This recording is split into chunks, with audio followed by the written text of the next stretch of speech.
Μήπως είσαι ένας βρωμίαρης αξιοκαταφρόνητος κλαπαρχίδας που δεν μπορεί να αγοράσει ούτε ένα μονόροφο στη Λούτσα? Μήπως είσαι μια μπιχλιάρικη γαλότσα που ζητιανεύει από ηλικιωμένους έξω από τον Γρηγόρη για να πάρεις εκείνο τον φρέντο καπουτσίνο που έχεις να τον πιείς από το Λύκειο? Είσαι μια αποτυχία τότε, αδερφέ μου. You need to step up your game, little bro. Γιατί το μαράκι θέλει μεζονέτα στο πανόραμα και όχι την παράγκα του Καραγιώση στη Νέα Ζήχνη Σερών. Άραξε όμως, η επιχείρησή μας έχει βρει την λύση για αποτυχημένες βουτσές σαν τα μούτρα σου. Ο Ηρωίνης Real Estate μπορεί να σου προσφέρει μια εργονομική αλλά και εκθαμβωτική κατοικία για να μπορέσεις επιτέλους να ευχαριστήσεις το σαχλοπουτανάκι τη Μαρία, αλλά και να μην σου έρχεται ο λογαριασμός της ΔΕΗ στα ύψη κάθε μήνα και να μην έχεις φράγκο στην τσέπη.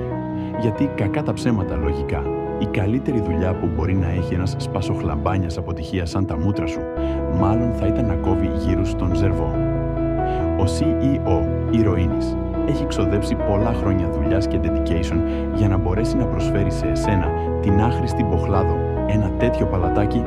Καλέστε στο νούμερο της οθόνης ή μπείτε στην ιστοσελίδα μας για να αποκτήσετε το τώρα σε προσφόρα τριόρφο σπίτι στην Όδο Πατησίων μόλις για 100 λεκέ.